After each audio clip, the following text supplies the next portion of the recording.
Channel को subscribe करें और बेल आइकन दबाना ना भूलें।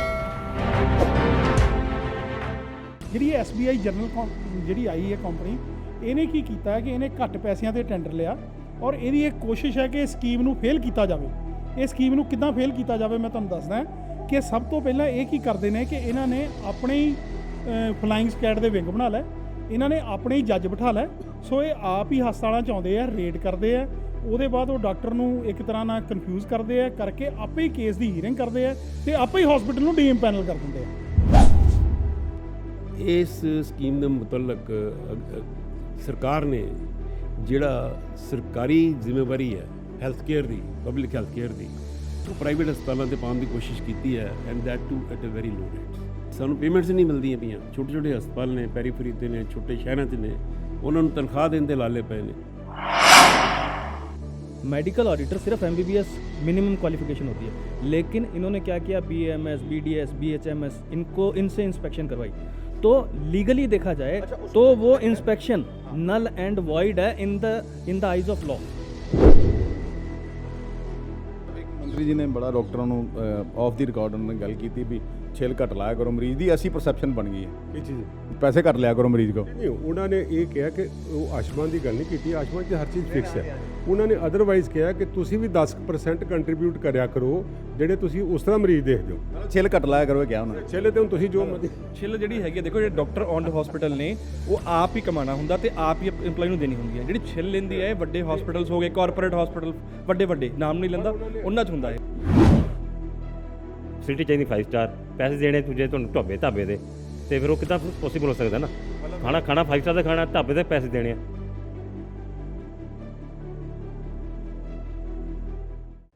D4 न्यूज़ देख रहे तमाम दोस्तों को दीपक भंडारी का नमस्कार। आज इंडियन मेडिकल एसोसिएशन के तमाम सदस्यों ने, जो डिप्टी सीएम हैं ओम प्रकाश सोनी, सेहत विभाग के मंत्री भी हैं पंजाब के, उनके साथ मुलाकात की है।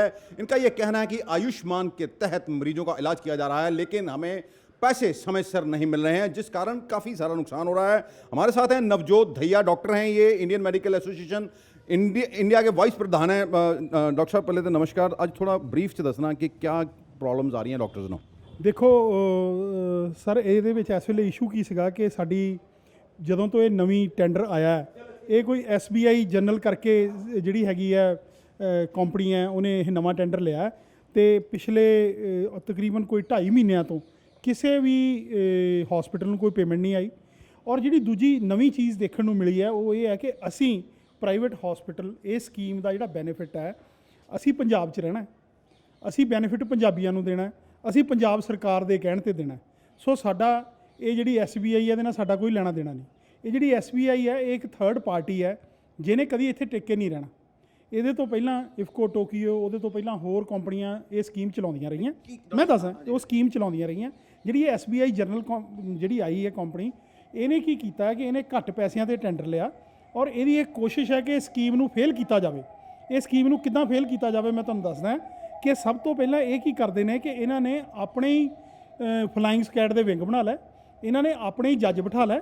ਸੋ ਇਹ ਆਪ ਹੀ ਹਸਪਤਾਲਾਂ 'ਚ ਆਉਂਦੇ ਆ, ਰੇਡ ਕਰਦੇ ਆ, ਉਹਦੇ ਬਾਅਦ ਉਹ ਡਾਕਟਰ ਨੂੰ ਇੱਕ ਤਰ੍ਹਾਂ ਨਾਲ ਕਨਫਿਊਜ਼ ਕਰਦੇ ਆ, ਕਰਕੇ ਆਪੇ ਹੀ ਕੇਸ ਦੀ ਹੀਅਰਿੰਗ ਕਰਦੇ ਆ ਤੇ ਆਪੇ ਹੀ ਹਸਪੀਟਲ ਨੂੰ ਡੀਇੰਪੈਨਲ ਕਰ ਦਿੰਦੇ ਆ। ਮਤਲਬ ਆਪੇ ਹੀ ਕਹਿੰਦੇ ਵੀ ਗਵਾਹ ਵੀ, ਆਪੇ ਜੱਜ ਵੀ, ਆਪੇ ਫੈਸਲਾ ਸਭ ਕੁਝ ਦਿੰਦੇ, ਡਾਕਟਰ ਨੂੰ ਕਲਪ੍ਰੀਟ ਦੋਸ਼ੀ ਬਣਾ ਕੇ ਉਹਨਾਂ ਦੇ ਉੱਪਰ ਫੈਸਲਾ ਥੋਪ ਦਿੰਦੇ ਆ। ਬਿਲਕੁਲ, ਤੁਸੀਂ ਜੋ ਗੱਲ ਸਮਝ ਗਏ ਹੋ ਇਹ ਬਿਲਕੁਲ ਸਹੀ ਗੱਲ ਹੈ। ਔਰ ਸਾਡੇ ਨਾਲ ਕੀ ਹੋ ਰਿਹਾ ਕਿ ਅੱਜ ਕੱਲ੍ਹ ਮੀਡੀਆ ਨੈਟਵਰਕ ਬਹੁਤ ਸਟਰੋਂਗ ਹੈ। ਜਦੋਂ ਕਿਸੇ ਹਸਪਤਾਲ ਦੀ ਕਿਸੇ ਦੀ ਆ ਜਾਂਦੀ ਹੈ ਡੀਇੰਪੈਨਲਮੈਂਟ, ਉਹਨੂੰ ਪਤਾ ਵੀ ਨਹੀਂ ਹੁੰਦਾ। ਉਹਨੂੰ ਲੋਕ ਸਵੇਰੇ ਅਖਬਾਰਾਂ 'ਚ ਪਤਾ ਲੱਗਦਾ ਕਿ ਮੈਨੂੰ ਤਾਂ ਕਿਸੇ ਨੇ ਸੁਣਿਆ ਹੀ ਨਹੀਂ, ਮੇਰਾ ਹਸਪਤਾਲ ਕਦੇ ਡੀਇੰਪੈਨਲ ਹੋ ਗਿਆ। ਸੋ ਮੈਂ ਤੁਹਾਨੂੰ ਇਹ ਗੱਲ ਕਹਿਣੀ ਚਾਹੁੰਦਾ ਕਿ ਪੰਜਾਬ ਸਰਕਾਰ ਲੋਕਾਂ ਦੇ ਟੈਕਸ ਦੇ ਨਾਲ ਪੈਸਾ ਇਕੱਠਾ ਕੀਤਾ, ਉਹ ਹਜ਼ਾਰਾਂ ਕਰੋੜ ਰੁਪਈਆ ਇਹਨਾਂ ਕੰਪਨੀਆਂ ਵਾਲਿਆਂ ਨੂੰ ਦੇ ਰਹੀ ਹੈ। ਕਿਹਦੇ ਲਈ ਦੇ ਰਹੀ ਹੈ? ਪੰਜਾਬੀਆਂ ਦੇ ਬੈਨੀਫਿਟ ਲਈ ਦੇ ਰਹੀ ਹੈ ਔਰ ਪੰਜਾਬ ਦੇ ਡਾਕਟਰਾਂ ਨੇ ਉਹ ਬੈਨੀਫਿਟ ਕਰਨਾ। ਇਹ ਬਾਹਰੋਂ ਆ ਕੇ ਲੋਕਾਂ ਨੂੰ ਪਰੇਸ਼ਾਨ ਕਰ ਰਿਹਾ। ਇਹਨਾਂ ਦਾ ਕੋਸ਼ਿਸ਼ ਕੀ ਹੈ ਕਿ ਘੱਟ ਤੋਂ ਘੱਟ ਲਾਭਪਤੀਆਂ ਨੂੰ ਲਾਭ ਮਿਲ ਸਕੇ, ਵੱਧ ਤੋਂ ਵੱਧ ਹਸਪਤਾਲ ਡੀਇੰਪੈਨਲ ਹੋ ਜਾਣ, ਇਹਨਾਂ ਦੀ ਇਮੇਜ ਖਰਾਬ ਹੋ ਜਾਏ। ਔਰ ਅਸੀਂ ਇਹ ਗੱਲ ਅੱਜ ਸੋਨੀ ਸਾਹਿਬ ਨੂੰ ਸਾਰੀ ਦੱਸੀ ਵਿਸਤਾਰ ਦੇ ਵਿੱਚ ਔਰ ਉਹਨਾਂ ਨੇ ਬਹੁਤ ਪੇਸ਼ੈਂਟਲੀ ਸੁਣਿਆ।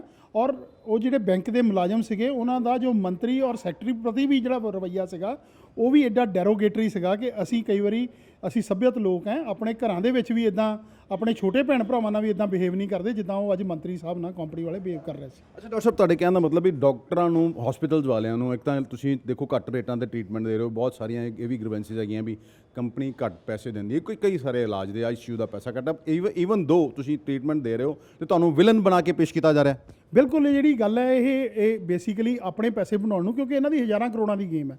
ਮੰਨ ਲਓ ਸਾਡੇ ਕਿਸੇ ਤਰਨਤਾਰਨ ਦੇ ਵਿੱਚ, ਭਿੱਖੀਵਿੰਡ ਦੇ ਵਿੱਚ, ਜਾਂ ਤੁਸੀਂ ਬਟਾਲੇ ਦੇ ਵਿੱਚ, ਜਾਂ ਤੁਸੀਂ ਕੋਈ ਹੋਰ ਅੰਮ੍ਰਿਤਸਰ ਦੇ ਵਿੱਚ ਜਿਹੜੇ ਛੋਟੇ ਛੋਟੇ ਹਸਪਤਾਲ ਨੇ, ਜਿਹੜੇ 5-10 ਬੈੱਡ ਦੇ ਹਸਪਤਾਲ ਨੇ, ਉੱਥੇ ਪੇਸ਼ੈਂਟ ਦਾ ਬਿੱਲ ਕਿੰਨਾ ਬਣ ਜਾਊਗਾ? 5000, 10000, 15000, ਇਸ ਤੋਂ ਜ਼ਿਆਦਾ ਤਾਂ ਬਿੱਲ ਹੀ ਨਹੀਂ ਬਣ ਸਕਦਾ। ਕਿਉਂਕਿ ਤੁਸੀਂ ਵੀ ਸਮਝਦੇ ਹੋ ਕਿ ਇਹਨਾਂ ਨੇ ਮਰੀਜ਼ਾਂ ਨੂੰ ਇਹ ਕਿਹਾ ਗਿਆ ਕਿ 5 ਲੱਖ ਤੱਕ ਦਾ ਕਾਰਡ ਹੈ, ਪਰ ਸਾਨੂੰ ਇਹ ਕਿਹਾ ਗਿਆ ਕਿ 2000 ਰੁਪਏ 'ਚ ਸਣੇ ਦਵਾਈਆਂ ਇਲਾਜ ਕਰਨਾ ਹੈ। ਛੋਟੇ ਹਸਪਤਾਲ ਨੂੰ ਸਿਰਫ 1800 ਰੁਪਏ ਮਿਲਦਾ। ਹੁਣ ਜੇ 1800 ਦੇ 10 ਮਰੀਜ਼ ਵੀ ਦਾਖਲ ਹੋ ਜਾਣਗੇ ਤੇ ਸਾਰੇ ਮਹੀਨੇ ਦੇ ਵਿੱਚ ਕਿੰਨੇ ਪੈਸੇ ਕਮਾ ਲੂਗਾ? 18000, 20000, ਉਹਦੇ 'ਚੋਂ ਬਚਣਾ ਤਾਂ ਕੁਝ ਵੀ ਨਹੀਂ। ਇਹ ਤਾਂ ਜਿਹੜੀ ਸਕੀਮ ਹੈ, ਅਸੀਂ ਸਰਕਾਰ ਨੂੰ ਪ੍ਰਚਲਿਤ ਕਰਨ ਲਈ, ਸਰਕਾਰ ਦੇ ਵਿੱਚ ਜਿਹੜਾ ਪਾੜਾ ਸੀਗਾ ਜਿਹੜੇ ਗਰੀਬ ਆਦਮੀ ਨੂੰ, ਕਿਉਂਕਿ ਸਰਕਾਰ ਦਾ ਜਿਹੜੇ ਹਸਪੀਟਲ ਹੈ, ਤੁਸੀਂ ਸਮਝਦੇ ਉਹਨਾਂ ਦੇ ਹਾਲਾਤ ਇਦਾਂ ਦੇ ਹੋ ਗਏ ਕਿ ਉਹ ਫ੍ਰੀ ਇਲਾਜ ਨਹੀਂ ਕਰ ਪਾ ਰਿਹਾ।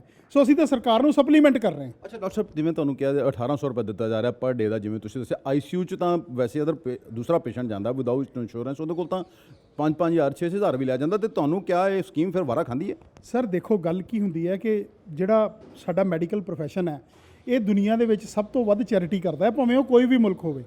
ਜੇ ਤੁਸੀਂ ਗੱਲ ਕਰੋਗੇ, ਤੁਸੀਂ ਕਿੰਨੇ ਕੈਂਪ ਕਵਰ ਕੀਤੇ ਹੋਣਗੇ? ਕਦੀ ਤੁਸੀਂ ਵਕੀਲਾਂ ਦੇ, ਕਦੀ ਤੁਸੀਂ ਚਾਰਟਰਡ ਅਕਾਊਂਟੈਂਟਸ ਦੇ ਜਾਂ ਹੋਰ ਪ੍ਰੋਫੈਸ਼ਨਲਸ ਦੇ ਕੈਂਪ ਨਹੀਂ ਸੁਣੇ। ਅਸੀਂ ਲੱਖਾਂ ਕਰੋੜਾਂ ਰੁਪਏ ਦੀ ਜਿਹੜੀ ਹੈ ਉਹ ਚੈਰਿਟੀ ਕਰਦੇ ਹਾਂ। ਅਸੀਂ ਤਾਂ ਸਿਰਫ ਇਹ ਸੋਚਿਆ ਕਿ ਇੱਕ ਗਰੀਬ ਇਨਸਾਨ ਜੇ ਪ੍ਰਾਈਵੇਟ ਹਸਪਤਾਲ ਉਹਦੀ ਜਾਨ ਬਚਾ ਸਕਦਾ ਹੈ, ਚਲੋ ਅਸੀਂ ਸਮਝਦੇ ਹਾਂ ਕਿ ਸਾਨੂੰ ਕੁਝ ਨਹੀਂ ਬਚਦਾ। ਕਈ ਕੇਸਿਸ ਦੇ ਵਿੱਚ ਸਾਡੀ ਜੇਬ 'ਚੋਂ ਵੀ ਪੈਸੇ ਪੈਂਦੇ ਨੇ, ਅਸੀਂ ਇਸ ਗੱਲ ਤੋਂ ਵੀ ਜਾਣੂ ਹਾਂ, ਪਰ ਅਸੀਂ ਤਾਂ ਸਿਰਫ ਆਪਣੇ ਪੰਜਾਬੀਆਂ ਦੀ, ਆਪਣੇ ਪੰਜਾਬੀ ਭਰਾਵਾਂ ਦੀ ਮਦਦ ਕਰਨ ਨੂੰ ਇਹ ਸਕੀਮ ਲੈ ਰਹੇ ਹਾਂ, ਨਾ ਕਿ ਪੈਸੇ ਕਮਾਉਣ ਨੂੰ ਇਹ ਸਕੀਮ ਲੈ ਰਹੇ ਹਾਂ। ਅੱਛਾ ਡਾਕਟਰ ਸਾਹਿਬ, ਕੁਝ ਕੇਸ ਇਸ ਤਰ੍ਹਾਂ ਦੇ ਸਾਹਮਣੇ ਆਏ ਸੀ, ਕਾਫੀ ਜਗ੍ਹਾ ਵੈਸੇ ਪੂਰੇ ਪੰਜਾਬ 'ਚ ਵੀ ਛਾਪੇ, ਜਲੰਧਰ 'ਚ ਵੀ ਕਾਫੀ ਛਾਪੇ ਪਏ ਆ, ਵਿਜੀਲੈਂਸ ਵਾਲਿਆਂ ਨੇ ਛਾਪੇ ਮਾਰੇ, ਜਿੱਥੇ ਉਹਨਾਂ ਨੇ ਵੀ ਪਕੜਿਆ ਕਿ ਵਾਕਈ ਇਸ ਸਕੀਮ ਦੇ ਤਹਿਤ ਮਰੀਜ਼ ਨੂੰ ਕਈ ਵਾਰੀ ਬਿਮਾਰੀ ਨਹੀਂ ਹੁੰਦੀ ਕੋਈ, ਤੇ ਉਹਨੂੰ ਦਾਖਲ ਕੀਤਾ ਜਾਂਦਾ। ਕੁਝ ਹਸਪਤਾਲ ਐਸੇ ਨੇ ਜਿਨ੍ਹਾਂ ਨੇ ਆਪਣੇ ਰਿਸ਼ਤੇਦਾਰਾਂ ਨੂੰ ਹੀ ਦਾਖਲ ਕੀਤਾ, ਉਹਨਾਂ ਦਾ ਕਾਰਡ ਬਣਾ ਕੇ, ਜਾਲੀ ਕਾਰਡ ਬਣਾ ਕੇ। ਤੇ ਕਿਆ IMA ਆਪਣੇ ਲੈਵਲ ਤੇ ਕੁਝ ਇਸ ਤਰ੍ਹਾਂ ਦੇ ਸਟੈਪ ਲਊਗੀ ਕਿ ਇਸ ਤਰ੍ਹਾਂ ਦੀ ਜਿਹੜੀ ਹੈ, ਜਿਵੇਂ ਇਮੇਜ ਖਰਾਬ ਹੁੰਦੀ ਡਾਕਟਰਾਂ ਦੀ, ਕਰਦੇ ਤੇ ਕੁਝ ਲੋਕ ਹੈ, ਅਸੀਂ ਨਹੀਂ ਕਹਿੰਦੇ ਵੀ 100% ਲੋਕ ਕਰਦੇ, 1-2-3% ਲੋਕ ਹੁੰਦੇ ਆ ਜਿਹੜੇ ਕਰਦੇ ਆ, ਤੇ IMA ਆਪਣੇ ਵੱਲੋਂ ਕਿਆ ਸਟੈਪ ਲੈ ਰਹੀ ਹੈ? ਸਰ ਜਿਹੜੀ ਵਿਜੀਲੈਂਸ ਦੀ ਤੁਸੀਂ ਇਨਕੁਆਇਰੀ ਦੀ ਗੱਲ ਕਰਦੇ ਹੋ, ਰਿਪੋਰਟ ਸਰਕਾਰ ਕੋ ਚਲੇ ਗਈ, ਉਹਦੇ ਵਿੱਚ ਕੋਈ ਵੀ ਡਾਕਟਰ ਦੋਸ਼ੀ ਨਹੀਂ ਪਾਇਆ ਗਿਆ। ਵਿਜੀਲੈਂਸ ਦੀ ਇਨਕੁਆਇਰੀ ਦੇ ਵਿੱਚ ਕਿਸੇ ਦੇ ਉੱਤੇ FIR ਨਹੀਂ ਹੋਈ। ਬੇਸਿਕਲੀ ਜਿਹੜੀ ਕੰਸਰਨ ਹੈ ਕਿ ਜਿਹੜਾ ਤੁਸੀਂ ਇਹ ਗੱਲ ਕਹਿ ਰਹੇ ਹੋ, ਇਹ ਹੋ ਕੀ ਰਿਹਾ ਹੈ ਕਿ ਬਹੁਤ ਸਾਰੇ ਪੰਜਾਬ ਦੇ ਵਿੱਚ ਐਸੇ ਹਸਪਤਾਲ ਹੈ ਜਿਨ੍ਹਾਂ ਦੇ ਮਾਲਕ ਡਾਕਟਰ ਨਹੀਂ ਗੇ, ਜਿਨ੍ਹਾਂ ਦੇ ਜਿਹੜੇ ਅਨਕੁਆਲੀਫਾਈਡ ਜਾਂ ਬਿਜ਼ਨਸਮੈਨ ਉਹ ਹਸਪਤਾਲ ਚਲਾ ਰਿਹਾ। ਉਹਨਾਂ ਹਸਪਤਾਲਾਂ ਦੇ ਵਿੱਚ ਕੀ ਹੁੰਦਾ, ਕੀ ਨਹੀਂ ਹੁੰਦਾ, ਮੈਂ ਨਹੀਂ ਸਮਝਦਾ ਕਿ ਕੀ ਹੋ ਰਿਹਾ। ਅਸੀਂ ਤਾਂ ਆਪਣੇ ਜਿਹੜੇ ਸਮਾਲ ਨਰਸਿੰਗ ਹੋਮਸ ਹੈਗੇ ਆ, ਜਿਹੜੇ ਕੁਆਲੀਫਾਈਡ ਡਾਕਟਰ ਚਲਾ ਰਹੇ, ਅਸੀਂ ਉਹਨਾਂ ਦੀ ਗੱਲ ਜਦੋਂ ਕਰਦੇ ਹਾਂ, ਅਸੀਂ ਇੰਡੀਅਨ ਮੈਡੀਕਲ ਐਸੋਸੀਏਸ਼ਨ ਵੱਲੋਂ ਆਪਣੇ ਮੈਂਬਰਸ ਦੀ ਗੱਲ ਕਰਦੇ ਹਾਂ। ਸੋ ਸਾਡੇ ਜਿਹੜੇ ਮੈਂਬਰ ਹੈ ਉਹ ਇੱਕ ਪੜ੍ਹੇ ਲਿਖੇ ਮੈਂਬਰ ਹੈ, ਉਹਦੇ ਉੱਤੇ 3 ਚੀਜ਼ਾਂ ਦਾ ਐਕਸ਼ਨ ਹੈ ਹਮੇਸ਼ਾ। ਇੱਕ, ਸਭ ਤੋਂ ਪਹਿਲਾਂ ਉਹਨੂੰ IMA ਦਾ ਡਰ ਹੈ। ਦੂਜੇ ਨੰਬਰ ਤੇ ਪੰਜਾਬ ਮੈਡੀਕਲ ਕਾਉਂਸਲ ਹੈ ਜੋ ਉਹ ਕਦੀ ਵੀ ਉਹਦਾ ਪ੍ਰੈਕਟਿਸ ਦਾ ਲਾਇਸੈਂਸ ਕੈਂਸਲ ਕਰ ਸਕਦੀ ਹੈ। ਤੀਜਾ ਕੰਜ਼ਿਊਮਰ, ਔਰ ਚੌਥਾ ਪੁਲਿਸ ਔਰ ਜੁਡੀਸ਼ਰੀ ਜੋ ਹੈਗਾ ਉਹ ਸਿਸਟਮ ਦੇ ਵਿੱਚ ਰਹਿ ਕੇ ਹੀ ਕੰਮ ਕਰਦਾ ਹੈ। ਸਾਡੇ ਨਾਲ ਨੇ, ਤੁਸੀਂ ਡਾਕਟਰ ਸਾਹਿਬ ਕੁਝ ਹੋਰ ਕਹਿਣਾ ਚਾਹੋਗੇ? Thank you. ਸਾਡੇ ਨਾਲ ਨੇ doctor Kuldeep Singh Arora, Indian medical association ਦੇ ਪੰਜਾਬ ਦੇ ਪ੍ਰਧਾਨ ਨੇ। ਡਾਕਟਰ ਸਾਹਿਬ, ਇੱਕ ਤੇ ਤੁਸੀਂ 12 ਜਿਹੜਾ ਏਜੰਡਾ ਦਿੱਤਾ ਹੈ ਇਸ ਮੰਤਰੀ, ਮੈਂ ਚਾਹਾਂਗਾ ਤੁਸੀਂ ਬਰੀਫ 'ਚ ਇਹ ਦੱਸੋ ਵੀ ਕੀ ਤੁਸੀਂ ਤੁਹਾਡੀ ਡਿਮਾਂਡਸ ਕੀ ਹੈਗੀਆਂ? ਦੇਖੋ ਜੀ, ਸਾਡੀ ਡਿਮਾਂਡ ਜਿਹੜੀ ਹੈ ਨਾ, ਇਹ ਹੈਗੀ ਹੈ ਨੈਸ਼ਨਲ ਗਵਰਨਮੈਂਟ ਦੀ ਫਲੈਗਸ਼ਿਪ ਸਕੀਮ। ਇਸ ਸਕੀਮ ਦੇ ਮੁਤਲਕ ਸਰਕਾਰ ਨੇ ਜਿਹੜਾ ਸਰਕਾਰੀ ਜ਼ਿੰਮੇਵਾਰੀ ਹੈ ਹੈਲਥ ਕੇਅਰ ਦੀ, ਪਬਲਿਕ ਹੈਲਥ ਕੇਅਰ ਦੀ, ਉਹ ਪ੍ਰਾਈਵੇਟ ਹਸਪਤਾਲਾਂ 'ਤੇ ਪਾਉਣ ਦੀ ਕੋਸ਼ਿਸ਼ ਕੀਤੀ ਹੈ, and that to at a very low rates. ਠੀਕ ਹੈ, ਹੁਣ ਪ੍ਰੋਬਲਮ ਆਈ, ਜਿਸ ਤਰ੍ਹਾਂ ਡਾਕਟਰ ਦਈਆ ਤੁਹਾਨੂੰ ਦੱਸ ਕੇ ਨੇ ਵੀ ਸਾਨੂੰ ਪੇਮੈਂਟਸ ਨਹੀਂ ਮਿਲਦੀਆਂ ਪਈਆਂ। ਛੋਟੇ ਛੋਟੇ ਹਸਪਤਾਲ ਨੇ, ਪੈਰੀਫਰੀ 'ਤੇ ਨੇ, ਛੋਟੇ ਸ਼ਹਿਰਾਂ 'ਚ ਨੇ, ਉਹਨਾਂ ਨੂੰ ਤਨਖਾਹ ਦੇਣ ਦੇ ਲਾਲੇ ਪਏ ਨੇ। ਇਸ ਕਰਕੇ ਅੱਜ ਮੇਰੇ ਨਾਲ ਸਾਰੀ ਪੰਜਾਬ ਦੀ ਰਿਪਰੈਜ਼ੈਂਟੇਸ਼ਨ ਆਈ ਹੈ, ਪਟਿਆਲਿਓਂ, ਬਠਿੰਡਿਓਂ, ਫਿਰੋਜ਼ਪੁਰ ਤੋਂ, ਲੁਧਿਆਣੇ ਤੋਂ, ਜਲੰਧਰ ਤੋਂ, ਸਾਰੇ ਲੋਕ, ਸਾਰੇ ਡਾਕਟਰ, ਸਾਰੀ ਪੂਰੀ ਇਹ ਟੀਮ ਜਿਹੜੀ ਰਿਪਰੈਜ਼ੈਂਟ ਕਰ ਰਹੀ ਹੈ ਇਹਨਾਂ ਨੂੰ। ਅਸੀਂ ਇਹ ਜਿਹੜਾ ਮੰਗ ਪੱਤਰ ਦਿੱਤਾ ਹੈ ਮੰਤਰੀ ਸਾਹਿਬ ਨੂੰ, ਉਹਨਾਂ ਨੇ ਇਹਦੇ ਵਿੱਚ ਸਭ ਤੋਂ ਇੰਪੋਰਟੈਂਟ ਸੀ ਵੀ ਜਿਹੜੀ ਡਾਕਟਰਸ ਦੀ ਹਰਾਸਮੈਂਟ ਹੁੰਦੀ ਹੈ, ਇਹ ਕੀ ਕਰਦੇ ਆ ਕੰਪਨੀ ਵਾਲੇ, ਜੋ ਦੀ SBI ਜਨਰਲ ਆਈ ਹੈ, ਇਹ ਅਨਪੜ੍ਹ ਜਿਹੜੇ ਡਾਕਟਰ ਜਿਹੜੇ BAMS ਨੇ, BAMS ਨੇ ਜਾਂ ਹੋਰ ਤਰ੍ਹਾਂ ਦੇ ਗ੍ਰੈਜੂਏਟ, ਉਹਨਾਂ ਨੂੰ ਭੇਜਦੇ ਹਸਪਤਾਲਾਂ 'ਚ। ਉਹ ਆਉਂਦਿਆਂ ਵੀਡੀਓ ਲਾਉਣੀ ਸ਼ੁਰੂ ਕਰ ਦਿੰਦੇ ਨੇ, ਪੇਸ਼ੈਂਟ ਦੀ ਵੀਡੀਓ ਲਾ, which is totally unethical behave ਕਰਦੇ ਨੇ, with great disrespect with the doctors. So ਸਾਡੀ ਸਭ ਤੋਂ ਪਹਿਲੇ ਡਿਮਾਂਡ ਸੀ ਵੀ ਇਹਨਾਂ ਦਾ ਇਸ ਤਰ੍ਹਾਂ ਵੜਨਾ ਬੰਦ ਕੀਤਾ ਜਾਵੇ, ਅਤੇ ਜੇ ਕਿਸੇ ਨੇ ਕਿਸੇ ਨੂੰ ਚੈੱਕ ਕਰਨਾ एक ਕੁਆਲੀਫਾਈਡ ਆਦਮੀ ਹੀ ਕੁਆਲੀਫਾਈਡ ਆਦਮੀ ਨੂੰ ਚੈੱਕ ਕਰੇ। ਮਤਲਬ BMS ਜਾਂ ਡੈਂਟਲ ਡਾਕਟਰ ਤਾਂ ਇੱਕ ਸਪੈਸ਼ਲਟੀ ਉਸੇ ਚੀਜ਼ ਦੀ ਸਪੈਸ਼ਲਟੀ ਵਾਲਾ ਬੰਦਾ ਉਹਦੇ ਕੰਮ ਦੇ ਉੱਤੇ ਕਿੰਤੂ ਪਰੰਤੂ ਕਰੇ। ਸਾਨੂੰ ਇਹ ਨਹੀਂ ਹੈਗਾ ਕਿ BMS ਵਾਲਾ ਡਾਕਟਰ ਕਾਰਡੀਓਲੋਜਿਸਟ ਤੇ ਜਾ ਕੇ ਉਂਗਲ ਉਠਾਵੇ ਪਿਆ। ਦੂਸਰੀ ਸਾਡੀ ਡਿਮਾਂਡ ਸੀ ਇਨਫਰਾਸਟ੍ਰਕਚਰ ਜਿਹੜੀ ਹਸਪਤਾਲਾਂ ਦੀ ਹੈ। ਤੁਸੀਂ ਦੇਖੋ ਬਹੁਤੇ ਹਸਪਤਾਲ NABH ਕ੍ਰੈਡਿਟ ਨੇ, ਜੇ ਨਹੀਂ ਵੀ ਹੈਗੇ ਤਾਂ ਕਪਲ ਓਨਡ ਹਸਪਤਾਲ ਨੇ, ਔਰ ਹਰ ਆਦਮੀ ਆਪਣੇ ਹਸਪਤਾਲ ਨੂੰ ਅੱਛਾ ਬਣਾ ਕੇ ਰੱਖਦਾ। ਹੁਣ ਤੁਸੀਂ ਇਨਫਰਾਸਟ੍ਰਕਚਰ ਕੀ ਚਾਹੁੰਦੇ ਜੇ? ਇੱਕ ਤੁਸੀਂ 1600 ਰੁਪਏ ਰੋਜ਼ ਦਾ ਦੇਣਾ ਹਸਪਤਾਲ ਨੂੰ ਜਾਂ 1800 ਦੇਣਾ ਇੱਕ ਮਰੀਜ਼ ਦਾ ਟ੍ਰੀਟਮੈਂਟ ਵਿੱਚੇ ਦਵਾਈਆਂ ਵਿੱਚੇ ਟੈਸਟ, ਠੀਕ ਹੈ, ਵਿੱਚੇ ਡਾਈਟ ਵੀ, ਤੇ ਤੁਸੀਂ ਕੀ ਐਕਸਪੈਕਟ ਕਰਦੇ ਜੇ? ਤੇ ਕੀ ਇਨਫਰਾਸਟ੍ਰਕਚਰ ਬਣਾ ਕੇ ਰੱਖਿਓ? ਕਿੰਨੀ ਕੁ ਵੱਡੀ ਲੌਬੀ ਬਣਾ ਕੇ ਰੱਖੇ? ਕਿੰਨੇ ਕੁ AC ਲਗਾ ਕੇ ਰੱਖੇ? ਕਿੰਨੇ ਕੁ ਵੈਂਟੀਲੇਟਰ ਰੱਖ ਸਕਦਾ? ਕੋਈ ਨਹੀਂ ਰੱਖ ਸਕਦਾ।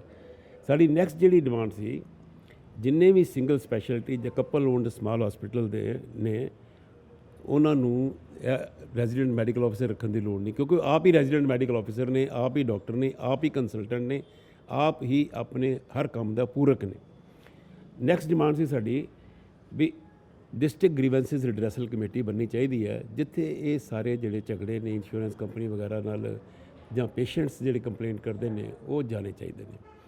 ਨੈਕਸਟ ਸਾਡੀ ਡਿਮਾਂਡ ਹੈਗੀ ਸੀ ਜਿੰਨੇ ਵੀ ਕਲੇਮਸ ਨੇ ਜਾਂ ਆਥੋਰਾਈਜੇਸ਼ਨ ਹੈ, they should be decided by a qualified MBBS doctor ਔਰ by a specialist of the respective city. ਅੱਛਾ ਡਾਕਟਰ ਸਾਹਿਬ, ਇਹਨਾਂ ਨੇ ਮਤਲਬ ਇਹ ਤੁਹਾਡੀਆਂ ਮੇਨ ਜਿਹੜੀ ਅੱਜ ਇਹ ਤਾਂ ਕਾਫੀ 10-12 ਤੁਸੀਂ ਡਿਮਾਂਡਸ ਦੱਸੀਆਂ ਜੀ। ਇਹ ਮੇਨ ਡਿਮਾਂਡ ਇੱਕ ਸੀਗਾ, ਇੱਕ ਜਿਹੜੇ ਅਨਐਥੀਕਲੀ ਆ ਕੇ ਹਸਪੀਟਲ ਨੂੰ ਚੈੱਕ ਕਰਦੇ ਆ, ਐਂਡ ਸੈਕੰਡ ਜਿਹੜੀ ਪੇਮੈਂਟ ਫਸੀ ਹੋਈ ਹੈ ਡਾਕਟਰਾਂ ਦੀ, ਉਹ ਪੇਮੈਂਟ ਨੂੰ ਜਲਦੀ ਐਜ਼ ਸੂਨ ਐਜ਼ ਰਿਲੀਜ਼ ਕੀਤਾ ਜਾਏ। ਅੱਜ ਇਸ ਮੀਟਿੰਗ ਦੇ ਵਿੱਚ ਸਾਡੇ ਨਾਲ ਪ੍ਰਿੰਸੀਪਲ ਸੈਕਟਰੀ ਹੈਲਥ ਸ਼੍ਰੀ ਉਸਲ ਲਾਲ ਜੀ ਬੈਠੇ ਸੀ, ਸਾਡੇ ਨਾਲ ਜੁਆਇੰਟ ਸੈਕਟਰੀ ਹੈਲਥ ਬੈਠੇ ਸੀ, ਸਾਡੇ ਨਾਲ ਸਟੇਟ ਹੈਲਥ ਅਥਾਰਟੀ ਦੇ ਵੀ ਰਿਪਰੈਜ਼ੈਂਟੇਟਿਵ ਬੈਠੇ ਸੀ। ਉਹਨਾਂ ਨੇ ਉੱਥੇ ਬੈਠੇ ਜਿਹੜੀ ਕਿ 20-22 ਹਸਪਤਾਲਾਂ ਦੀ ਸਸਪੈਂਸ਼ਨ ਰਿਵੋਕ ਕਰਾਤੀ, ਉਸੇ ਵੇਲੇ ਆਰਡਰ ਪਾਸ ਕੀਤੇ। ਅੱਛਾ, ਹਸਪੀਟਲ ਜਿਹੜੇ ਸਸਪੈਂਡ ਕੀਤੇ ਸੀ, ਜਿਹੜੇ ਨਾ ਯੂਨੀਲੈਟਰਲੀ SBI ਜਨਰਲੀ ਨੇ ਹਸਪਤਾਲ ਸਸਪੈਂਡ ਕੀਤੇ ਨੇ, ਉਹ ਰਿਵੋਕ ਕੀਤੀ ਜਾਵੇ ਸਸਪੈਂਸ਼ਨ। ਦੂਸਰਾ ਉਹਨਾਂ ਨੂੰ ਇੰਸਟਰਕਸ਼ਨਸ ਦਿੱਤੀਆਂ ਵੀ ਇਹਨਾਂ ਦੀ ਪੇਮੈਂਟ ਜਲਦੀ ਤੋਂ ਜਲਦੀ ਦਿੱਤੀ ਜਾਵੇ। ਤੀਸਰਾ, ਕੋਈ ਇਹੋ ਜਿਹੀ ਇੰਸਪੈਕਸ਼ਨ ਨਹੀਂ ਹੋਵੇਗੀ ਜਿੱਤੇ ਡਾਕਟਰ ਨੂੰ ਕਿੰਤੂ ਪਰੰਤੂ ਹੋਏਗੀ। देखो ये थे डॉक्टर KD, हमारे साथ और भी डॉक्टर हैं। डॉक्टर छाबड़ा, डॉक्टर साहब तुसी कित्थों हो? मैं डॉक्टर विकास छाबड़ा, मैं स्टेट फाइनेंस सेक्रेटरी हूँ, बठिंडा से हूँ। तो डॉक्टर साहब आपका देखिए ये चीज़ें इन्होंने बता दी हैं, उसके अलावा आप कुछ बताना चाहें जो डॉक्टर्स को मुश्किलें फेस करनी पड़ रही हैं? सबसे इम्पोर्टेंट जो आज हमारा मुद्दा था वो यही था कि जिस भी हॉस्पिटल में इंस्पेक्शन होती है, चाहे वो NHA गाइडलाइंस हैं, चाहे वो हमारी स्टेट गाइडलाइंस हैं, चाहे वो टेंडर नोटिस की गाइडलाइंस हैं, हर गाइडलाइन में ये लिखा हुआ है कि कम से कम MBBS जो है वो ऑडिटर होना चाहिए। नहीं, this is very important, this is I am coming to the point, this is very important. Medical auditor सिर्फ MBBS मिनिमम क्वालिफिकेशन होती है, लेकिन इन्होंने क्या किया, BAMS, BDS, BHMS इनसे इंस्पेक्शन करवाई। तो लीगली देखा जाए तो वो इंस्पेक्शन नल एंड वॉइड है in the eyes of law. अच्छा, दूसरी बात डॉक्टर साहब, ये एक तो आपका कहना है कि MBBS से इंस्पेक्शन नहीं करा रहे, एक तो वो, और फिर अपनी मर्जी से वहीं बैठे फैसला ले रहे हैं या आपको सुना जाता है उसमें? नहीं, उसके बाद इन्होंने शो कॉज नोटिस जारी कर दिया। शो कॉज नोटिस जारी करने के बाद उनकी कोई हियरिंग नहीं हुई। जो भी इन्होंने रिप्लाई दिया, हर रिप्लाई पे इन्होंने ये लिखा है not satisfactory and suspended. Even इन्होंने स्टेट हेल्थ एजेंसी और स्टेट गवर्नमेंट को भी साइड में रख के अपनी पैरेलल गवर्नमेंट चला रहे हैं, which is very derogatory not only for the doctors but for the state government also. अच्छा, एक डॉक्टर हमारे ध्यान में ये भी आया था कि ये लोग क्या कर रहे हैं कि मान लीजिए आपके कुछ टेक्निकल एरर है, कुछ पेशेंट का इलाज हुआ है सब कुछ, तो आपको फाइन भी लगाया जा रहा है, कुछ हॉस्पिटलों को फाइन भी लगाया, शायद उनका भी ऑडिट टीम जो इनकी ऑडिट कर रही है, कुछ अस्पतालों को फाइन लगा है। मैं आपको उसी ऑडिट टीम की बात बता रहा हूँ। जिस BAMS डॉक्टर को यही नहीं पता कि इस इलाज में होना क्या चाहिए था और क्या हुआ है, हम उसको कितना भी एक्सप्लेन कर दें कि इस इलाज में ऐसा ही होना चाहिए था। एक एग्जांपल है पटियाला का, उसमें एक पर्टिकुलर इलाज था, उसका इन्होंने शो कॉज नोटिस डाला, उसका इन्होंने सस्पेंशन किया। लेकिन जब मेडिकल बोर्ड बैठा, सिविल सर्जन ने मेडिकल बोर्ड बैठाया, तो जो ट्रीटिंग डॉक्टर था वो सही पाया गया, इनका जो सिस्टम था वो गलत पाया गया, तो इसलिए उनको रिवोक किया। अच्छा डॉक्टर साहब, आज आप मंत्री जी से मिले हैं, तो आपका क्या, अगर मान लीजिए आपकी डिमांड्स थी वो नहीं मानी जाती हैं, तो क्या आप ये जो आयुष्मान स्कीम है इसको कंटिन्यू करेंगी इंडियन मेडिकल एसोसिएशन, या इसका बायकॉट कर देंगे?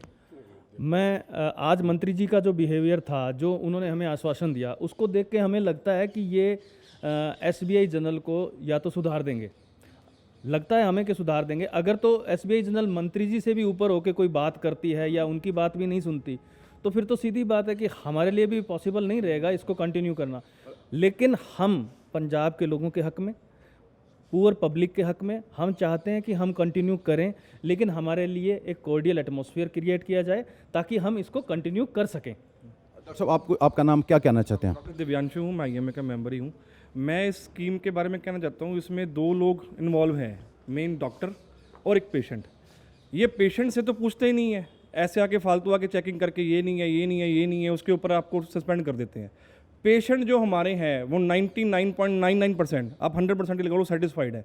पेशेंट का इलाज ठीक हुआ, वो ठीक होके जा रहा है। इसी से पता लग रहा है कि हॉस्पिटल जो है बिल्कुल सही काम कर रहे हैं। और चीज़ों के लिए ये नहीं है आपके पास इसमें AC नहीं चल रहा, ये पानी नहीं है, ये नहीं है, वो तो 100% तो कोई हॉस्पिटल हो नहीं सकता। बट अपनी तरफ से हम 100% करने की कोशिश करते हैं, पर हमारा पेशेंट डिससेटिस्फाइड नहीं होता, पेशेंट पूरा सेटिस्फाई होके जाता है। अच्छा डॉक्टर साहब, ऐसी कुछ शिकायतें हमारे ध्यान में आती हैं। मान लीजिए किसी प्रोसीजर का 80,000 रुपये आयुष्मान में है, लेकिन डॉक्टर को उसकी कॉस्ट ही जो है 1,35,000 पड़ती है। उसमें क्या कहता है 80,000 तो आयुष्मान से ले रहा है, वो बाकी पैसा पेशेंट से ले रहा है। ये कहाँ, ये आरोप लगते हैं, ये कहाँ तक सच हैं? देखो सर, ऐसे होता है, कुछ जो है जो गवर्नमेंट की तरफ से कुछ आता है, जैसे मान लो नी रिप्लेसमेंट है, नी रिप्लेसमेंट में जो इम्प्लांट होता है वो इंक्लूडेड है बीच में, हमारी तरफ से कोई पेमेंट्स नहीं ली जाती। कुछ इश्यूज आते हैं, कुछ हॉस्पिटल्स आते हैं, वो हम ही उनको कहेंगे IMA की तरफ से कि आपके ऊपर इनके ऊपर कोई चार्ज ना लो। अगर वो हैं तो वो हम उनको पकड़ेंगे, उनको कहेंगे कि आपने ये काम नहीं करना, अगर नहीं करोगे तो एक्शन लेंगे। तो मेरे ध्यान में एक हॉस्पिटल आया था, अमृतसर का ही है, वहाँ पर हार्ट की इलाज किया जाता है। लेकिन पेशेंट को मैंने बोला कि पहले भैया तू ऐसे आरोप लगा रहा है, बंदा डरता है, कहता यार मुझे को 80,000 तो मेरा बच गया, भले ही मेरा 50,000 हाथ से चला गया। ऐसे लोगों पर अंकुश लगाने के लिए IMA क्या करेगी? इसमें IMA लगाने के लिए ऐसे लोगों को हम पॉइंट आउट करेंगे, जिनकी शिकायत आती है उनके ऊपर IMA के बेस के ऊपर उनके ऊपर एक्शन होगा। अगर हो सकता हुआ कि IMA की मेंबरशिप कैंसिल करनी है तो मेंबरशिप भी उनकी कैंसिल हो जाएगी। हमारी डॉक्टर्स उनके साथ नहीं होंगे, गवर्नमेंट चाहे कोई मर्जी एक्शन ले। नहीं, देखिए इनका बड़ा ये कहना है कि हम उन लोगों के साथ नहीं देंगे जो लोग गलत काम करते हैं। हमारे साढ़े नाल ने डॉक्टर अमरीक सिंह अरोड़ा। डॉक्टर साहब, ਤੁਹਾਡਾ कुछ कहना ਇਹਨਾਂ ਤੋਂ ਹਟ ਕੇ ਜੋ ਮੈਂ ਸਟੇਟ ਕੋਆਰਡੀਨੇਟਰ IMA ਦਾ, ਤੇ ਅੱਜ ਸਾਰਾ ਡੈਪੂਟੇਸ਼ਨ ਅਸੀਂ ਲੈ ਕੇ ਗਏ ਸੀ। ਉੱਥੇ ਜਿਹੜੀਆਂ ਗੱਲਾਂ ਬਹੁਤ ਅੱਛੀਆਂ ਕਲੀਅਰ ਹੋਈਆਂ ਉਹ ਇਹ ਹੈਗਾ ਕਿ ਨਾ ਤੇ ਇਹਨਾਂ ਕੰਪਨੀਆਂ ਨੂੰ ਤੁਹਾਨੂੰ ਕੋਈ ਸ਼ੋਅ ਕਾਜ਼ ਨੋਟਿਸ ਦੇਣ ਦਾ ਰਾਈਟ ਹੈ ਐਜ਼ ਪਰ MOU, ਤੇ ਨਾ ਇਹਨਾਂ ਨੂੰ ਸਸਪੈਂਡ ਕਰਨ ਦਾ ਰਾਈਟ ਹੈ, ਜਿਹੜਾ ਕਿ ਇਹਨਾਂ ਨੇ ਬਹੁਤ ਲਾਰਜ ਸਕੇਲ ਤੇ ਕੀਤਾ ਹੈ। ਮਤਲਬ ਸਰਕਾਰ ਦਾ ਕੰਮ ਹੈ ਆਪੇ ਕਰਨ ਲੱਗੇ। ਸਰਕਾਰ ਦਾ ਕੰਮ ਇਹ ਆਪੇ ਕਰਨ ਲੱਗ ਪਏ। ਆਪੇ ਜਿਸ ਤਰ੍ਹਾਂ ਦੱਸਿਆ ਡਾਕਟਰ ਸਾਹਿਬ ਨੇ, ਪਹਿਲਾਂ ਡਾਕਟਰ ਦਈਆ ਨੇ, ਕਿ ਆਪੇ ਇਨਕੁਆਇਰੀ ਆਪੇ ਕਾਲ ਕਰ ਲੈਣਾ, ਆਪੇ ਹੀ ਫੈਸਲਾ ਕਰ ਦੇਣਾ, ਆਪੇ ਸਸਪੈਂਡ ਵੀ ਕਰ ਦੇਣਾ। ਉੱਥੇ ਅੱਜ SBI ਵਾਲੇ ਜਿਹੜੇ ਆਏ ਸੀ, ਉਹਨਾਂ ਦਾ ਮੰਤਰੀ ਸਾਹਿਬ ਨੇ ਔਰ ਸਾਡੇ ਪ੍ਰਿੰਸੀਪਲ ਸੈਕਟਰੀ ਹੈਲਥ ਨੇ ਸ਼੍ਰੀ ਹੁਸਨ ਲਾਲ ਜੀ ਨੇ ਕਾਫੀ ਉਹਨਾਂ ਨੂੰ ਕਿਹਾ ਕਿ ਤੁਹਾਨੂੰ ਮੈਂ ਕੱਲ੍ਹ ਦੇ ਆਰਡਰ ਕੀਤੇ ਹੋਇਆ ਕਿ ਜਿਹੜੀਆਂ ਤੁਹਾਡੀਆਂ ਗਲਤ ਤੁਸੀਂ ਕੀਤੀਆਂ ਹੋਈਆਂ ਇਹਨਾਂ ਨੂੰ ਰਿਵੋਕ ਕਰੋ। ਤੁਸੀਂ ਅੱਜ ਤੱਕ ਵੀ ਰਿਵੋਕ ਕਰਕੇ ਕਿਉਂ ਨਹੀਂ ਲਿਆਏ? ਸੋ ਉਹਨਾਂ ਨੂੰ ਕਾਫੀ ਇਸ ਗੱਲ ਦੇ ਉੱਪਰ ਉਹਨਾਂ ਨੇ ਮਤਲਬ ਕੀਤਾ ਹੈ ਕਿ ਇਹ, ਔਰ ਉਹਨਾਂ ਨੇ ਬਲਕਿ ਸਾਨੂੰ ਇਹ ਅੱਜ ਦਾ ਮੀਟਿੰਗ ਦੇ ਸਾਨੂੰ ਉਹਨਾਂ ਨੇ ਮੰਤਰੀ ਸਾਹਿਬ ਨੇ ਵੀ ਔਰ ਸੈਕਟਰੀ ਸਾਹਿਬ ਨੇ ਵੀ ਇਹ ਅਸ਼ੋਰੈਂਸ ਦਿੱਤੀ ਹੈ ਕਿ ਤੁਸੀਂ ਕਿਉਂਕਿ ਇਹ ਗਰੀਬ ਲੋਕਾਂ ਦਾ ਪੂਰੀ ਤਰ੍ਹਾਂ ਹੈਲਪ ਕਰ ਰਹੇ ਹੋ, ਔਰ ਅਸੀਂ ਇਹ ਸਕੀਮ ਹੀ ਇਸੇ ਵਾਸਤੇ ਲਾਂਚ ਕੀਤੀ ਸੀ। ਇਸ ਕਰਕੇ ਤੁਸੀਂ ਇਹ ਸਮਝੋ ਕਿ ਇੰਸ਼ੋਰੈਂਸ ਕੰਪਨੀ ਤੇ ਤੁਹਾਨੂੰ ਇੱਕ ਪੈਸੇ ਦੇਣ ਵਾਲੀ ਕੰਪਨੀ ਹੈ।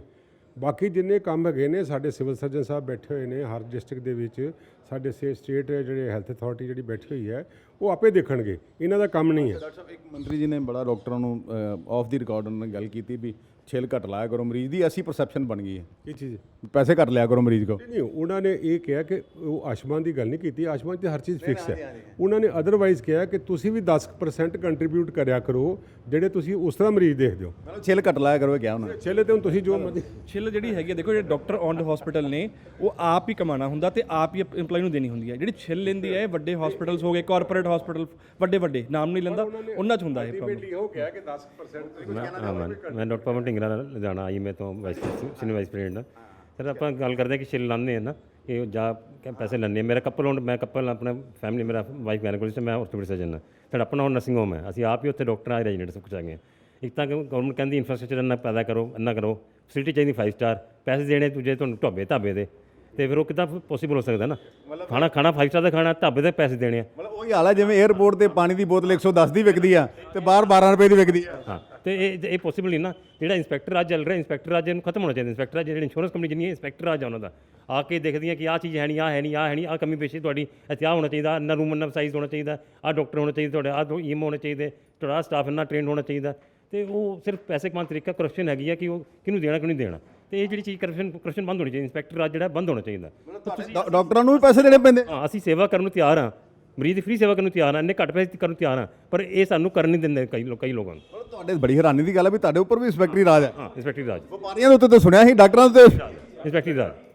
ਤੁਸੀਂ ਮੈਂ ਇਸੇ ਕਹਿਣਾ ਚਾਹੁੰਦਾ, ਤੁਸੀਂ ਕਿਹਾ ਸੀ ਪਾਣੀ ਵਾਲੀ, ਅਸੀਂ 12 ਰੁਪਏ ਦੀ ਪਾਣੀ ਦੀ ਪੈਸੇ 12 ਰੁਪਏ ਹੀ ਲੈਂਦੇ ਆ, ਪਰ ਕੰਮ ਉਹਨਾਂ ਦਾ 40-50 ਰੁਪਏ ਵਾਲਾ ਕਰੀਦਾ। ਸਾਡੇ 3 ਇਹ ਨਹੀਂ ਹੈ। ਮੈਂ ਤਾਂ ਤੁਹਾਡੀ ਗੱਲ ਨਹੀਂ ਕਰ ਰਿਹਾ, ਮੈਂ ਤਾਂ ਮੰਤਰੀ ਦੀ, ਉਹਨਾਂ ਨੇ ਦੇਖੋ ਉਹਨਾਂ ਨੇ ਕਿਹਾ ਵੀ ਤੁਹਾਨੂੰ ਵੀ ਤੁਸੀਂ ਛਿੱਲ ਘਟ ਲਾਇਆ ਕਰੋ, ਮੈਂ ਉਹਦਾ ਸਵਾਲ ਕਰ ਰਿਹਾ। ਉਸੇ ਗੱਲ ਦਾ ਸਵਾਲ ਕਹਿ ਰਹੇ ਉਹਨਾਂ ਨੇ ਉਹ ਕਿਹਾ ਕਿ ਤੁਸੀਂ ਡਾਕਟਰ ਹੋ, ਤੁਸੀਂ ਨੋਬਲ ਪ੍ਰੋਫੈਸ਼ਨ ਤੇ ਇਹਨੇ ਕੈਂਪ ਲਾਉਂਦੇ ਹੋ, ਸਭ ਕੁਝ ਕਰਦੇ ਹੋ, ਤੇ ਹਸਪਤਾਲ ਵੀ ਜਦੋਂ ਤੁਹਾਨੂੰ ਮਰੀਜ਼ ਵੀ ਆਵੇ ਤੇ ਉਹਨੂੰ ਬਜਾਏ ਜਿੱਦਾਂ ਆਫ ਹੈਂਡ ਉਹਨਾਂ ਨੇ ਕਹਿਤਾ ਕਿ ਛਿੱਲ ਲਾਉਣ ਦੀ ਬਜਾਏ ਤੁਸੀਂ ਆਪਣੇ ਵੱਲੋਂ ਵੀ ਕੋਈ ਦਸਵੰਧ ਟਾइप कंट्रीब्यूट करा करो। ये देखिए आईएमए के डॉक्टर हैं जो आज deputy chief minister Om Prakash Soni से इन्होंने मुलाकात की है। इन्होंने अपने जो भी इन्हें प्रॉब्लम आ रही थी, सबसे बड़ी प्रॉब्लम ये है जो स्कीम जो चल रही है सरकार की, पैसे कम दिए जाते हैं लेकिन वो फिर भी इलाज कर रहे हैं, लेकिन इनका कहना है कि वो खुद ही सब कुछ कर रहे हैं, अपने आप आते हैं चेकिंग करने के लिए, अपने आप ही डिसइम्पैनल कर दिया जाता है, मतलब अपने रूल अपने असूल बना रखे हैं। अब आपको बताएंगे इस मामले में ओम प्रकाश सोनी का क्या कहना है।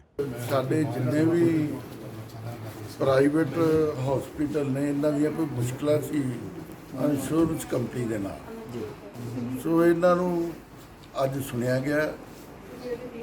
ਸੋ ਜੋ ਐਗਰੀਮੈਂਟ ਹੈ ਸਰਕਾਰ ਦਾ ਤੇ ਇੰਸ਼ੋਰੈਂਸ ਕੰਪਨੀ ਦਾ, ਉਹਦੇ ਮੁਤਾਬਕ ਜਿਹੜਾ ਡਿਸੀਜਨ ਜਿਹੜਾ ਹੋਣਾ ਹੈ, ਜਿਹੜੇ ਇਹਨਾਂ ਨੇ ਆਪਣੇ ਆਪ ਕੋਈ ਡਿਸੀਜਨ ਲਏ ਸੀ ਇੰਸ਼ੋਰੈਂਸ ਕੰਪਨੀ ਨੇ, ਉਹ ਜਿਹੜੇ ਨੇ ਅੱਜ ਅਸੀਂ ਕਿਹਾ ਸੈਕਟਰੀ ਸਾਹਿਬ ਬੈਠੇ ਨੇ, ਸੋ ਜਿਹੜੇ ਇਹਨਾਂ ਨੇ ਹਸਪੀਟਲ ਨੂੰ ਡੀਬਾਰ ਕੀਤਾ ਸੀਗਾ, ਸੋ ਉਹਦੇ ਬਾਰੇ ਅੱਜ ਅਸੀਂ ਰਿਵਿਊ ਕੀਤਾ, ਮੀਟਿੰਗ ਕੀਤੀ ਆ। ਸੋ ਜੋ ਕੁਝ ਸਰਕਾਰ ਦਾ ਐਗਰੀਮੈਂਟ ਆ ਪ੍ਰਾਈਵੇਟ ਹਸਪੀਟਲਾਂ ਨਾਲ, ਉਹ ਹੀ ਹੋਏਗਾ, ਕਿਸੇ ਨਾਲ ਕੋਈ ਇਨਜਸਟਿਸ ਨਹੀਂ ਹੋਏਗਾ ਸਾਰਿਆਂ ਦਾ, ਕਿਉਂਕਿ ਇਹਨਾਂ ਨੇ ਸਾਡੀ ਬੜੀ ਕਰੋਨਾ ਦੇ ਟਾਈਮ ਹੈਲਪ ਕੀਤੀ ਆ। ਸੋ ਇਹਨਾਂ ਨੂੰ ਅਸੀਂ ਕਿਹਾ ਤੁਹਾਨੂੰ ਕਿਸੇ ਤਰ੍ਹਾਂ ਦੀ ਮੁਸ਼ਕਲ ਨਹੀਂ ਹੋਏਗੀ, ਜੇ ਕੋਈ ਗਲਤ ਪ੍ਰਾਈਵੇਟ ਹਸਪੀਟਲ ਕਰੇਗਾ ਉਹਦੇ ਤੇ ਸਰਕਾਰ ਵੱਲੋਂ ਐਕਸ਼ਨ ਜ਼ਰੂਰ ਲਿਆ ਜਾਏਗਾ, ਉਹਨੂੰ ਡੀਬਾਰ ਕੀਤਾ ਜਾਏਗਾ।